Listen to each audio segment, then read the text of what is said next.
Acupressure एक परिचय। Acupressure क्या है? इस सीरीज में पार्ट 2 में आपका स्वागत है। आज हम बताने वाले हैं दोस्तों कि आयुर्वेदिक एक्यूप्रेशर में तुल्यार्थता का सिद्धांत।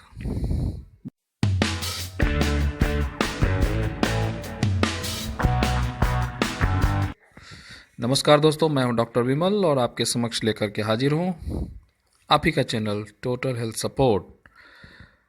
आइए दोस्तों, जी हाँ दोस्तों, पार्ट 1 में जैसा कि आप जान चुके हैं कि एक्यूप्रेशर क्या है और एक्यूप्रेशर के अंतर्गत हम सीड थेरेपी, कलर थेरेपी तथा मैग्नेट थेरेपी क्या है और उसमें हम किस चीज़ का इस्तेमाल करते हैं। अगर आप इस बारे में ज़्यादा कुछ जानना चाहते हैं तो हमारा एक्यूप्रेशर एक परिचय, एक्यूप्रेशर क्या है, पार्ट 1 को ज़रूर देखें। हम इसके बारे में लिंक भी इसमें दे देंगे। ठीक है दोस्तों, आज हम जानते हैं आगे कि आयुर्वेदिक एक्यूप्रेशर में तुल्यार्थता का सिद्धांत क्या है और ये कैसे काम करता है। जी हाँ दोस्तों, जैसे कि तुल्यार्थता मतलब ये हुआ कि तुलना करना। तुलना करना एक स्वाभाविक प्रक्रिया है दोस्तों। हम जैसे अक्सर दो वस्तुओं या व्यक्तियों में तुलना करते हैं। जैसे उसमें कुछ हम समान विशेषताएं खोजने लगते हैं। प्रायः हम देखते होंगे कि घर में नवजात शिशु के आगमन पर भी महिलाएं सर्वप्रथम यह तुलना करने का प्रयास करती है कि जो बच्चा जन्म लिया है वो किसके समान दिखता है, घर के किस सदस्य के समान वो, उसका मुंह कैसा लगता है, उसका मस्तिष्क कैसा है, मस्तक कैसा है, उसकी आंखें कैसी दिखती हैं, उसका नाक कैसा दिखता है। किसी भी वस्तु अथवा व्यक्ति को जानने अथवा समझने के लिए उसकी पहले से ज्ञात वस्तु से तुलना करना ज्ञान प्राप्ति करने का एक महत्वपूर्ण साधन है।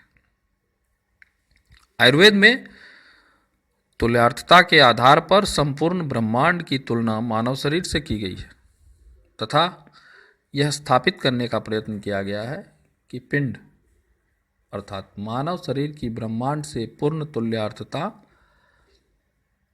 है। तात्पर्य यह है कि जो कुछ भी ब्रह्मांड के इस अनंत विस्तार के रूप में हमें दिखाई देता है वह किसी न किसी रूप में पिंड रूपी इस शरीर में भी विद्यमान है। यह सर्वविदित है कि सृष्टि में विद्यमान पंच महाभूत किसी न किसी रूप में इस मानव शरीर में भी विद्यमान है।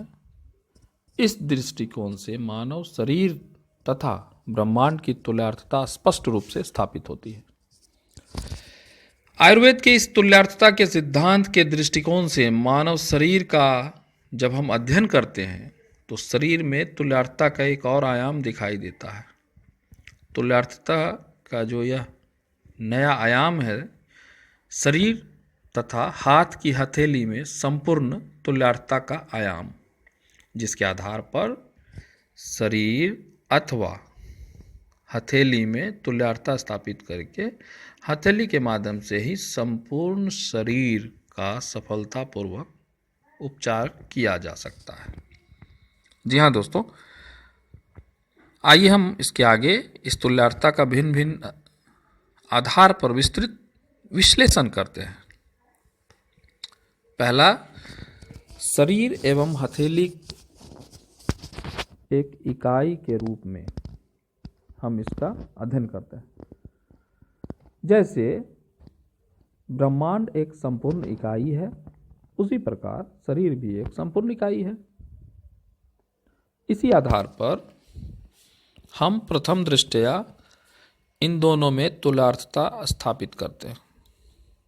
विचार के इस क्रम को एक चरण और आगे बढ़कर हम कह सकते हैं कि जिस प्रकार यह शरीर एक इकाई है, उसी प्रकार हाथ की हथेली में भी एक ऐसी इकाई है जिसकी शरीर से पूर्ण तुल्यार्थता स्थापित की जा सकती है।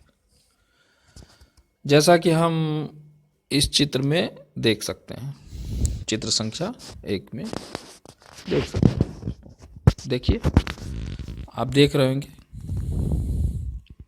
कि कैसे प्रकृति पहला आयाम है, शरीर दूसरा आयाम है, और उसका सादृश्य जो है हथेली पर, यह तीसरा आयाम है दोस्तों।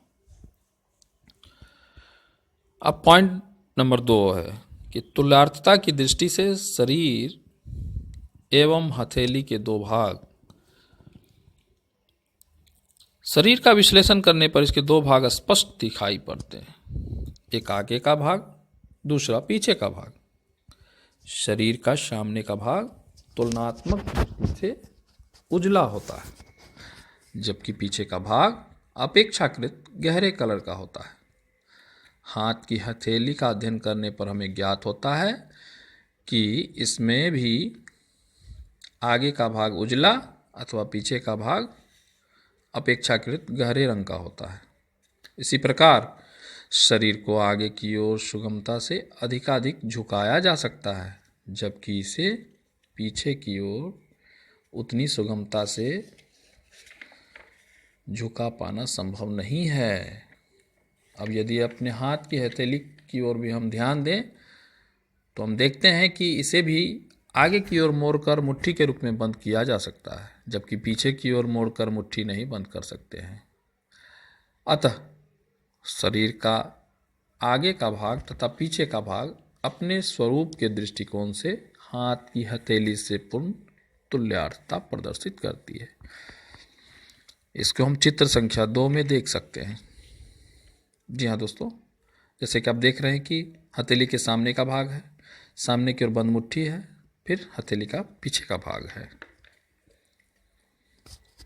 पॉइंट संख्या 3, शरीर के जोड़ों के आधार पर भी हम तुल्यार्थता का अध्ययन कर सकते हैं।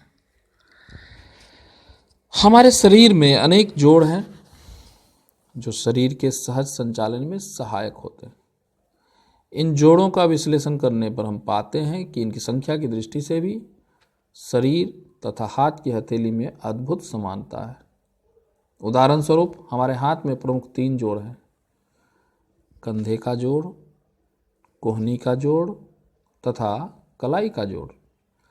इसी प्रकार हमारे पैर में भी 3 प्रमुख जोड़ हैं, कुल्हे का जोड़, घुटने का जोड़ तथा टखने का जोड़। अब यदि हाथ की हथेली का विश्लेषण करें तो हम पाते हैं कि हथेली की चारों अंगुलियों में भी 3-3 जोड़ विद्यमान हैं।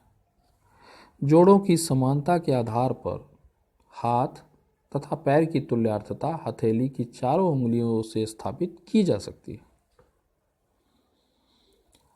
इसको हम चित्र संख्या 3 में विशेष रूप से देख सकते हैं, जिसमें शरीर में विद्यमान जोड़ हमें दिखाई दे रहे हैं और फिर हम हथेली में विद्यमान जोड़ को देख सकते हैं। आइए आगे बढ़ते हैं। पॉइंट संख्या 4, शरीर के 4 विस्तार यानी कि एक्सटेंशंस को भी हम तुल्यार्थता के परिप्रेक्ष्य में अध्ययन कर सकते हैं। हमारा शरीर एक ऐसी विशिष्ट संरचना है जिसमें हमें 2 हाथ तथा 2 पैरों के रूप में 4 विस्तार एक्सटेंशन स्पष्ट रूप से दिखाई पड़ते हैं। ये चारों विस्तार शरीर के संचालन तथा शरीर के लिए निर्धारित विभिन्न क्रियाकलापों के सुचारू रूप से संपादन के लिए आवश्यक है। यदि हम हाथ की हथेली का अध्ययन करें तो हम पाते हैं कि इसमें भी 4 उंगलियों के रूप में हथेली के 4 विस्तार एक्सटेंशंस दिखाई पड़ते हैं। अंगुलियों का हथेली के संचालन तथा विभिन्न क्रियाकलापों के संपादन की दृष्टि से वही स्थान है जो शरीर में हाथ व पैर का है। इस आधार पर भी हम हथेली में पूरे शरीर की तुल्यार्थता सहज ही स्थापित की जा सकती है, जिसे हम चित्र संख्या 4 में देख सकते हैं। शरीर के 4 विस्तार एक्सटेंशंस और हथेली में भी विद्यमान 4 उंगलियां जो है हम उसको देख सकते हैं। आगे बढ़ते हैं। पॉइंट संख्या 5 संरचनाओं के आधार पर तुल्यार्थता का हम अध्ययन करते हैं। हमारे शरीर से निकली हुई 5 संरचनाएं मिलकर समग्र रूप से एक इकाई के रूप में शरीर का निर्माण करती है। शरीर के धड़ से निकली हुई 5 संरचनाएं हैं। ऊपर की ओर सिर तथा नीचे की ओर 2 हाथ और 2 पैर। इन पांचों संरचनाओं में कार्य संचालन की दृष्टि से अद्भुत सामंजस्य है। सिर में विद्यमान मस्तिष्क के निर्देशन में ही हमारे हाथ व पैर कार्य करते हैं। वस्तुतः हाथ व पैर को मस्तिष्क के ही विस्तार के रूप में भी जाना जाता है। हाथ की हथेली का अध्ययन करने पर बिल्कुल समान स्थिति वहां भी देखी जा सकती है। हाथ की हथेली में भी उसके बीच के चौकोर से भाग से 4 अंगुलियों एवं 1 अंगूठे के रूप में 5 संरचनाएं बाहर की ओर निकली हुई होती है। फिर इनकी कार्यप्रणाली का अध्ययन करने पर ज्ञात होता है कि इनमें भी आपस में अद्भुत सामंजस्य विद्यमान है। बिना अंगूठे के सहयोग के अंगुलियां अपने कार्यों का संपादन नहीं कर सकती। अतः स्पष्ट है इस आधार पर कि हाथ की हथेली में संपूर्ण शरीर की तुल्यता स्थापित की जा सकती है। इसको हम विस्तार पूर्वक चित्र संख्या 5 में देख सकते हैं, जिसमें हमें दिख रहा है कि धड़ से निकली हुई 5 संरचनाएं कैसे हैं। उसके बाद हम हथेली से निकली हुई 5 संरचनाओं को भी देख सकते हैं। आइए आगे बढ़ते हैं। पॉइंट 6, शरीर के अनुरूप हथेली में 6 संरचनाएं। हमारे शरीर में प्रमुख 6 संरचनाएं स्पष्ट रूप से देखी जा सकती हैं। 2 हाथ, 2 पैर, 1 सिर तथा धड़। इन 6 संरचनाओं से मिलकर हमारा यह शरीर बना है। हाथ की हथेली में भी इसी प्रकार 6 संरचनाएं हैं। 4 अंगुलियां, 1 अंगूठा तथा हथेली का मध्य भाग। इस प्रकार इन 6 संरचनाओं की समानता के आधार पर भी शरीर की तुल्यता हथेली में स्पष्ट देखी जा सकती है। इसको समझने के लिए हम चित्र संख्या 6 देखेंगे, जिसमें धड़ तथा 5 संरचनाएं हैं। फिर हम हथेली तथा 5 संरचनाओं को समझ सकते हैं चित्र के अनुसार। तो दोस्तों, हम जो आज समझ रहे हैं वो शरीर में तुल्यता के सिद्धांत को समझ रहे हैं। तो आज के लिए यही कुल 6 पॉइंट है। अगले वीडियो में हम तुल्यता को ही आगे पॉइंट संख्या 7 से आगे विस्तार समझेंगे। दोस्तों, बहुत ही मज़ेदार विषय है एक्यूप्रेशर। अगर आप ध्यान से सुनेंगे तो आप काफ़ी कुछ इसका बेसिक समझ सकते हैं दोस्तों। और आप लोगों से आग्रह है, जिन लोगों ने भी अभी तक इस चैनल को सब्सक्राइब नहीं किया होगा दोस्तों, तो नीचे लाल बटन को दबा करके सब्सक्राइब कर लें। इसमें कोई पैसा नहीं लगता है। बहुत सारे लोगों का प्रश्न था कि क्या सब्सक्राइब करने से कोई पैसा लगता है, तो जी नहीं दोस्तों, इसमें कोई पैसा खर्च नहीं होता है। और उसके बगल में एक घंटी बना हुआ, उसको भी दबा दें, नोटिफिकेशन, जिससे कि जैसे ही हमारे चैनल पर कोई भी नया वीडियो आएगा आपको नोटिफिकेशन आपके ईमेल पे चला जाएगा। आपको नोटिफिकेशन दिखने लगेगा आपके आईडी में। अगर वीडियो अच्छा लगे तो लाइक करिए दोस्तों। आपको अगर एक्यूप्रेशर में कुछ विशेष जानना या किसी बीमारी के बारे में हेल्प चाहिए तो आप उस कमेंट बॉक्स में कीजिए। हम जल्द ही आपके विषय पे वीडियो बना करके हम चैनल पे डाल देंगे। और पुराने सभी वीडियो को देखने के लिए हमारे चैनल को विज़िट कीजिए और वीडियो की लिस्ट में जाइए, वहाँ सभी वीडियो आपको दिख जाएंगे। अब बारी बारी से एक एक करके अगर आप वीडियो को देखेंगे तो आपके लाभ की बहुत सारी चीज़ें वहाँ मिल जाएंगी दोस्तों। जी हाँ दोस्तों, एक्यूप्रेशर भारत में वैसे लोगों को काफ़ी लाभ पहुँचा रही है जो लोग डॉक्टर की महंगी दवाइयों से महरूम रह जाते हैं, उनका इलाज नहीं हो पाता है दोस्तों। तो आप जैसे सक्षम लोगों से आग्रह है कि अगर आप किसी एक पेशेंट को भी हमारे चैनल में बताई गई किसी भी विधा का शेयर करते हैं, उनसे कोई एक व्यक्ति भी अगर ठीक हो जाता है बिना पैसे का, तो हमारे चैनल को बनाने का उद्देश्य सफल हो जाएगा। धन्यवाद। जय हिंद, जय भारत।